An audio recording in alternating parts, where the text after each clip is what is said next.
নমস্কার বন্ধুরা, রিম্পা রান্নাঘরে আবারও একটা নতুন স্বাদের রেসিপিতে তোমাদের সকলের আমন্ত্রণ। আজকে আমি সজনে ডাঁটা আলু দিয়ে রুই মাছের ঝোল বানাবো। কচি কচি এখন সজনে ডাঁটা পাওয়া যাচ্ছে, তাই ভাবলাম এই সুযোগে একটু কচি কচি ডাঁটা দিয়ে ঝোল বানিয়ে তোমাদের সাথে শেয়ারও করে দিই। এই ঝোলটা না অসম্ভব সুন্দর হয়েছিল। নতুন পুরনো সকল বন্ধুদের অনুরোধ করব পুরো ভিডিওটা একটা লাইক দিয়ে দেখার। দেখতে পাচ্ছ বেশ কিছুটা মশলা আমি বেটে নিয়েছি, আর এই যে আলু পেঁয়াজ, আর একটা বাটিতে আমি বেটেছি শুকনো লঙ্কা, গোটা জিরে, গোটা ধনে পেস্ট বানিয়ে নিয়েছি টমেটো সহ, আর আদা বেটে নিয়েছি কিছুটা। তারপরে 4 পিস আমি রুই মাছ নিয়ে নিয়েছি, তোমরা চাইলে এটা কাতলা মাছ দিয়েও বানাতে পারো। তারপর এখানে লবণ, হলুদ আর লঙ্কার গুঁড়ো দিয়ে দিলাম। তারপরে মাছটাকে ম্যারিনেট করে নেব।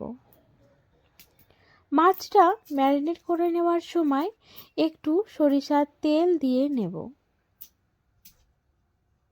তেলটা নিয়ে খুব সুন্দরভাবে মাছগুলোকে হাতের সাহায্যে মাখিয়ে নেব।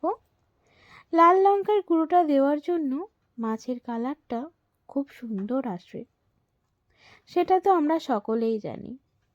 মাছটা আমার মাখানো হয়ে গেছে, রেখে দিয়েছি। কড়া বসিয়ে দিয়েছি। এবার কড়াতে সামান্য তেল দিয়ে নিয়ে আলুগুলোকে তুলে দিলাম। তোমাদের তো প্রথমে দেখিয়েই দিয়েছিলাম, আলুগুলোকে আমি লম্বা লম্বা করে কেটে নিয়েছি। লম্বা করে কেটে রাখা আলুগুলোকে তেলের মধ্যে দিয়ে এবার ভেজে নেওয়ার পালা।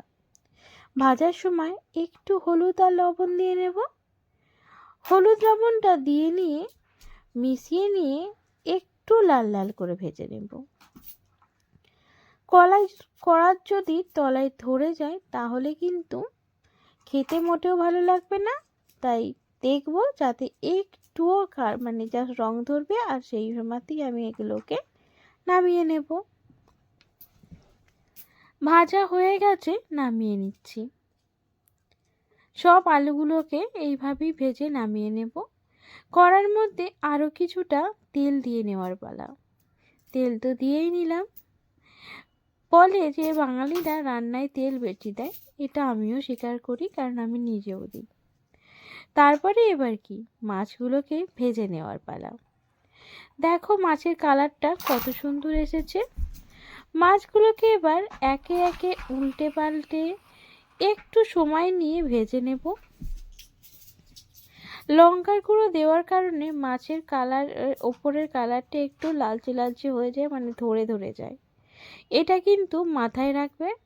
যদি কেউ চাও লঙ্কার গুঁড়ো ব্যবহার করবে, আর যদি কেউ না চাও তাহলে কিন্তু ব্যবহার করার প্রয়োজন নেই। মাছগুলো আমার ভাজা হয়ে গেছে, দেখতেই পাচ্ছ। এবার এগুলোকে তুলে নেব। দেখো কত সুন্দরভাবে ভেজে নিয়েছি।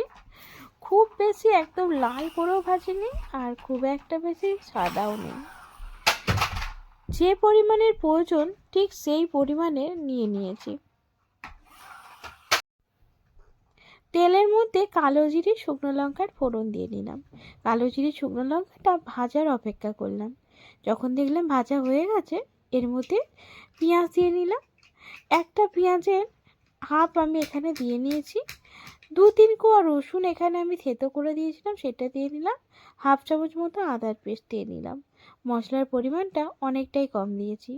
যে কেউ এই রান্নাটা অনায়াসে খেতে পারবে, তবে এই রান্নার স্বাদটা ছিল অতুলনীয়।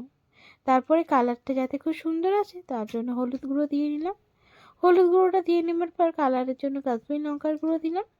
কাশ্মীরি লঙ্কার গুঁড়োটা তো অপশনাল, তোমরা এটা ব্যবহার করতেও পারো আবার নাও করতে পারো। আমি তো জাস্ট এটাকে কালারের জন্য ব্যবহার করি। তারপর নেড়ে চেড়ে মিশিয়ে নিয়ে একটু জল দিয়ে মশলাগুলোকে কষিয়ে নেব।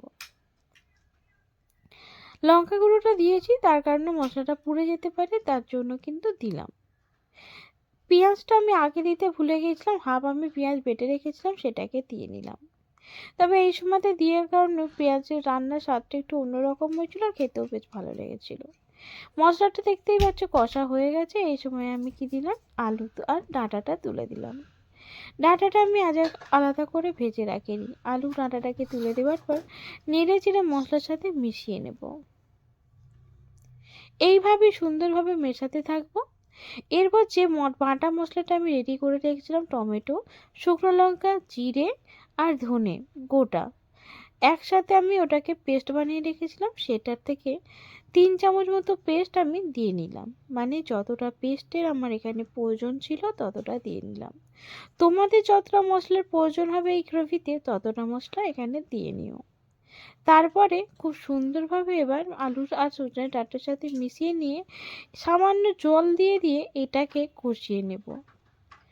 একবারে কিন্তু জল দিয়ে কষাতে যাবে না, তাতে টেস্টটা মোটেও ভালো আসে না।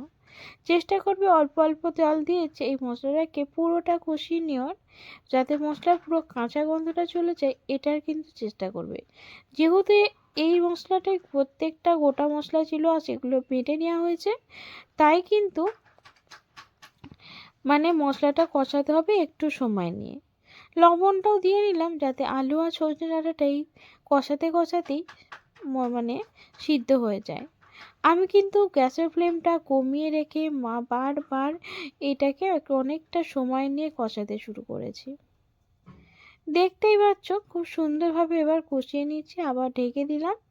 তেল ছেড়ে এসছে খুব সুন্দরভাবে।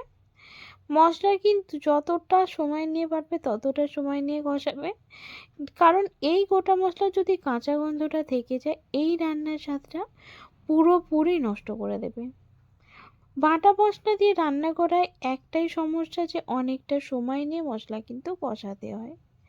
ব্যাস তারপরে দেখো বেশ ভালো করে মতো কিন্তু আমার মশলাটাকে আমার মনে হচ্ছে কষানো হয়ে গেছে। কষানো যখন হয়ে গেছে এবার আর কি উষ্ণ গরম জল না পারলে ঠান্ডা জল বা নর্মাল জল বাড়িতে যেটা আছে সেটাই দিয়ে নেবে। আমি যে নর্মাল জল ব্যবহার করি রান্নাতে বা খাবারে সেই জলটা এখানে ব্যবহার করে নিলাম। এবার এটাকে ফুটতে দেওয়ার পালা। কত সুন্দর ঝোলের রঙটা এসেছে দেখতেই পাচ্ছ। ঢেকে ঢেকে নিয়ে আলুটাকে আর ডাঁটাটাকে যেটুকু সিদ্ধ হতে বাকি ছিল সেটুকু করে নিলাম। কত সুন্দরভাবে কালারটা এসেছে দেখো। মাছগুলোকে এবার দিয়ে নেব। মাছগুলোকে ঝোলের মধ্যে একটু হাতের সাহায্যে ডুবিয়ে ডুবিয়ে দিয়ে দেব, কারণ তোমরা তো বুঝতেই পারছো যে ঝোলটা পুরো কমে এসেছে। আর সেই জন্য এই সময় আমি আলু আর ডাঁটাটা সিদ্ধ হয়ে গেছে, তারপরেই কিন্তু মাছগুলো আমি দিয়ে নিচ্ছি। মাছগুলোকে দিয়ে নেওয়ার পর এটাকে আরও বেশ কিছুক্ষণ মানে উল্টে পাল্টে নিয়ে আরও কিছুক্ষণ ঝোলটা ফুটিয়ে নেব। চেষ্টা করব যাতে মাছের পুরো ফ্লেভারটা এই সজনে ডাঁটা আলু ঝোলের মধ্যে চলে যায়। ব্যাস বেশ কিছুক্ষণ ফুটিয়ে নেওয়ার পর মাছের ঝোলটা কিন্তু প্রায় আমার রেডি। ওপর দিয়ে কিছুটা ধনেপাতা ছড়িয়ে দেব, দিয়ে 10 মিনিট মতো এটাকে ঢেকে রেখে দেব। ব্যাস 10 মিনিট ঢেকে নেওয়ার পরই দেখতে পাবে যে গরম গরম মাছের ঝোল কিন্তু রেডি। দুপুরে মানে মাছের ঝোল আর এই ডাঁটা দিয়ে অসাধারণ লাগবে খেতে। আজকে এই পর্যন্ত, পরে আবারও একটা নতুন ভিডিও নিয়ে তোমাদের সামনে আসবো। ধন্যবাদ।